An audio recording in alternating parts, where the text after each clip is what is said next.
बहुत जगह नहीं हार क्यों जा रहे हैं? हारे नहीं ना, हम तो बिहार हारे थे ना हम यूपी हारे। तुम्हारी अकल पे पत्थर पड़े हुए हैं, इसलिए आपको कुछ दिखाई नहीं देता है। अच्छा। हाँ, लाडले मुख्यमंत्री हैं, ये जनता पसंद करती है। देखिए वो लाडले हैं या नहीं हैं ये तो चुनाव के बाद पता चलेगा, अभी तो वोट लेने हैं। अभी नीतीश जी ये कहेगा नरेंद्र मोदी अमित शाह को यहाँ बैठिए तो वो वही बैठने के लिए तैयार हैं, लेकिन बार बार झुकाया है।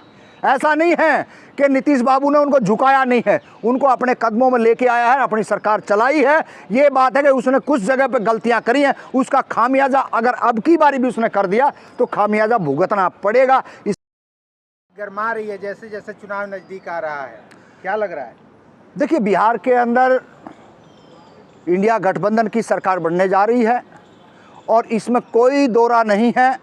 जिस तरीके से पहलगांव का हमला हुआ, 4 आतंकवादी देश के अंदर आते हैं और 26 नागरिकों को मार के हवा में उड़ जाते हैं, लेकिन वर्तमान जो सरकार केंद्र सरकार है उसने क्या गुल खिलाए इस देश की जनता को खूब अच्छी तरह से पता है कि जब 4 आतंकवादियों को आप पकड़ नहीं पाए, 26 लोगों की आपने हत्याएं करवा दी और उसके बाद में आपने अनन फनन में जाकर के एक फैसला लिया जो बहुत लंबे समय से पेंडिंग था।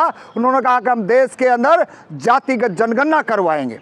वो जातिगत जनगणना के ऊपर और उस मामले को धुलमिल करने के लिए ये पूरे का पूरा षड्यंत्र रचा, लेकिन इस षड्यंत्र को इस देश की जनता और बिहार की जनता ने अच्छी तरह समझ लिया है। बिहार ही ऐसा एक पहला राज्य होगा जो बीजेपी का सुपड़ा साफ होगा। आप लोग इतना छटपटा क्यों रहे? बीजेपी ने जाति जनगणना का उसने ऐलान किया तो छटपटा क्यों रहे इतना? हम छटपटा इसलिए रहे, हाँ आपका जो आका है वो तो ये कह रहा है कि इस देश के अंदर हम जातिगत जनगणना कराएंगे और उसका जो भतीजा है अमित शाह वो कह रहा है जनगणना करवाएंगे। अभी 4 दिन पहले की बात है, इन पे भरोसा कहाँ किया जाए। इसलिए हम कह रहे हैं, आज भी हमारे को बिल्कुल कॉन्फिडेंस के साथ हम कह रहे हैं कि जातिगत जनगणना ये नहीं कराएंगे। ये यूपी बिहार चुनाव जीतने के लिए पूरे का पूरा जो वहाँ पे इन्होंने पाकिस्तान में जाकर के हमला किया, जो बार बार ये पाकिस्तान को दिखाया, ये चाहते थे किसी न किसी तरीके से जो पुलवामा हमला हुआ था उस तरीके से हम जनता को मोटिवेट कर लेंगे और बिहार चुनाव बड़ी आसानी से जहां जातिगत जनगणना हुई थी उसी फार्मूले को लेकर के हम आगे बढ़ जाएंगे। अरे आप दूध के धुले हो, आपने बिहार के अंदर नीतीश और आरजेडी ने वहां पे चुनाव जातिगत जनगणना करवाई और उसके फैक्ट आंकड़े बाहर आए, लेकिन कहीं ना कहीं चूक उनसे भी हुई थी।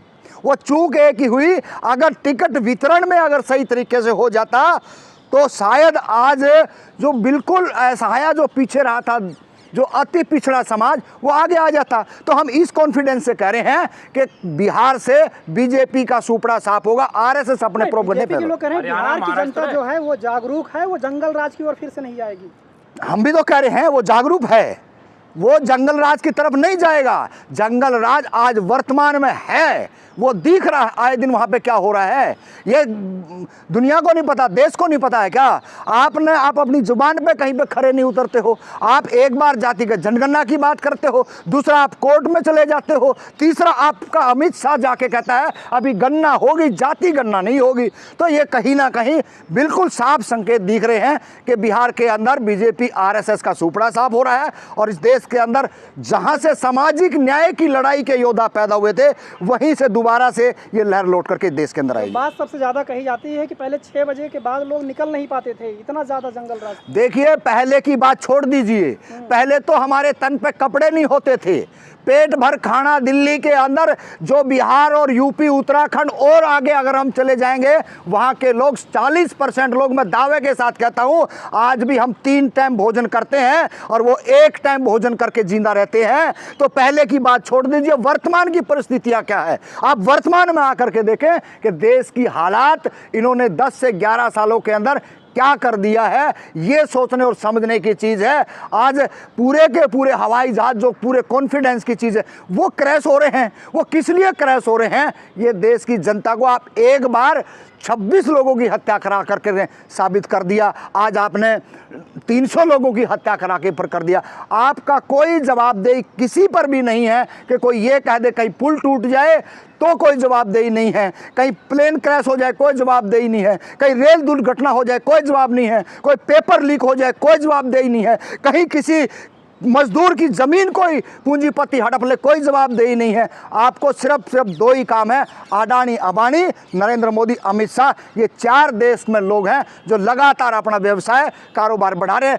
आज जितना बेवकूफ़ इन्होंने बनाया हमारे को, आगे हम और बेवकूफ़ बनने वाले नहीं हैं। बिहार से एक अच्छा संदेश निकले। प्रशांत किशोर और जो बीजेपी करी 9वीं पास जो है हमारा सीएम बनेगा। प्रशांत किशोर, दुनिया के तमाम जो बुद्धिजीवी लोग हैं उनको पता है कि वो उसका बिजनेस क्या है, कारोबार क्या है। उसने धंधा नहीं मिला तो दुकान खोल ली है, धंधा नहीं मिला तो दुकान खोल ली उसने। अब वो चुनाव लड़ने के लिए आ रहा है, अब वो आरजेडी को बदनाम कर रहा है, अभी उसकी हिम्मत है, कांग्रेस को बदनाम कर रहा है। अरे तू खुद देखो ना, आप 2011-12 में कहाँ खड़े थे, उसी बीजेपी के लिए काम करता था, उसी अरविंद केजरीवाल के लिए दिल्ली में वो काम करके गया। देश की जनता इतनी मूर्ख नहीं है। क्या आप हरियाणा, महाराष्ट्र सपना देख रहे हैं बिहार में सरकार बनाने का? हम सपना नहीं देख रहे हैं, हम आप जैसे लोगों को सचेत कर रहे हैं। अगर हरियाणा के अंदर बाबू बेटा की सरकार ना बनने के सपने लेते तो हरियाणा के अंदर आज कांग्रेस सरकार होती। सपना तो बिहार में चल रहा है। सुन लीजिए, बाबू बेटे का नहीं है, वहाँ सामाजिक न्याय की लड़ाई लड़ने वाले हैं। उनका बैकग्राउंड देख लीजिए, बैकग्राउंड देख लीजिए। जहाँ खड़ा होके जूते चप्पल पहन के नहीं जाने देते थे, वहाँ पे बोलना सीख गए लोग, लड़ना सीख गए, अपने हक अधिकार के लिए चलना सीख गए। हरियाणा के अंदर क्या हुआ, हरियाणा के अंदर वंचित लोगों को, जो अति पिछड़ा समाज है, 16 टिकटें मांग रहा था, भूपेंद्र हुड्डा से मांगी, उसकी औलाद से मांगी, दीपेंद्र से भी। वहाँ कौन सा अति पिछड़े को तवज्जो दे रहे हैं? तो नहीं, आरजेडी के नेता। देखिए, जातिगत जनगणना हुई, हमने पहले कहा है कि गलतियां उनसे हुई है, पिछले विधानसभा चुनाव में हुई है। जिसका जातिगत जनगणना करवाने के बाद में जो चुनाव था उसमें करी है, उसका खामियाजा भुगता है। लेकिन आज जो वर्तमान में जो चुनाव होने वाले हैं उसमें हर जाति वर्ग को कॉन्फिडेंस में लिया जाएगा और कॉन्फिडेंस में लेकर के टिकट वितरण होगी। बिल्कुल नेता जो तमाम बहुजन नेता हैं वो जो है एनडीए के साथ हैं, चाहे उपेंद्र कुशवाहा हो, नीतीश कुमार हो, चिराग पासवान हो, सब बहुजन नेता ही तो हैं। देखिए, कुछ जूते चाट नेता होते हैं और तमाम नेता ऐसे हुए हैं वो कहीं ना कहीं अपने स्वार्थ के लिए वहाँ चले गए हैं।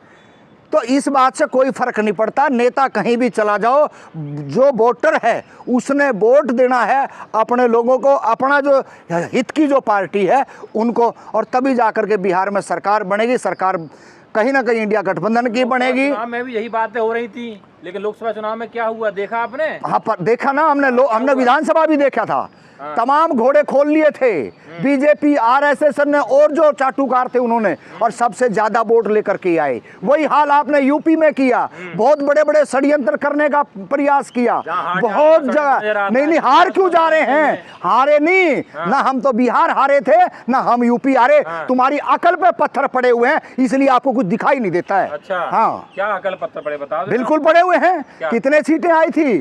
सबसे ज्यादा ताकत में आरजेडी की पार्टी वहां से आई थी। अखिलेश यादव कितनी सबसे ज्यादा आया था, आपको वो नहीं दिखाई दे रहा है। आपको सरकार नहीं बना पाए ना। वर्तमान के अंदर चोर, वर्तमान के अंदर चोर बैठे हैं। जो चंडीगढ़ के अंदर कैमरे के सामने सारी चीजें उजागर हुई, तब भी आपने नकारा करके दिखा दिया, तब भी आपने मेयर बना लिया। तो क्या देश की जनता को पता नहीं है क्या? ये रोना नहीं है, हकीकत है, ये सच्चाइयां हैं, ये देखा है। सामाजिक दुनिया की बात करते करते परिवारवाद पे आते हो, कहते हो ईवीएम खराब है। कोई परिवारवाद पे नहीं आए हैं, परिवारवाद बीजेपी में है, महाराष्ट्र में परिवारवाद रहा नहीं, कोई परिवारवाद नहीं है। परिवारवाद के जूते लेके पीछे पड़े हुए हम लोग। आप देख लीजिए किस तरीके से भूपेंद्र हुड्डा और दीपेंद्र हुड्डा का सफाया हुआ। और जब तक हरियाणा के अंदर कांग्रेस पार्टी इन दोनों बाप बेटों को रखेगी, हरियाणा के अंदर अति पिछड़ों का ध्यान नहीं रखा जाएगा, तो कांग्रेस आने वाली 100 साल भी हरियाणा के अंदर नहीं आ लेकिन सकती। बिहार में नीतीश जी पर पूरा भरोसा है बीजेपी को, कर ये लाडले मुख्यमंत्री हैं, ये जनता पसंद करती है। देखिए वो लाडले हैं या नहीं हैं ये तो चुनाव के बाद पता चलेगा, अभी तो वोट लेने हैं। अभी नीतीश जी ये कहेगा नरेंद्र मोदी अमित शाह को यहाँ बैठिए तो वो वही बैठने के लिए तैयार हैं, लेकिन बार बार झुकाया है। ऐसा नहीं है कि नीतीश बाबू ने उनको झुकाया नहीं है, उनको अपने कदमों में लेके आया है, अपनी सरकार चलाई है। ये बात है कि उसने कुछ जगह पे गलतियां करी हैं, उसका खामियाजा अगर अब की बारी भी उसने कर दिया तो खामियाजा भुगतना पड़ेगा, इसमें कोई दो राय नहीं है। धन्यवाद।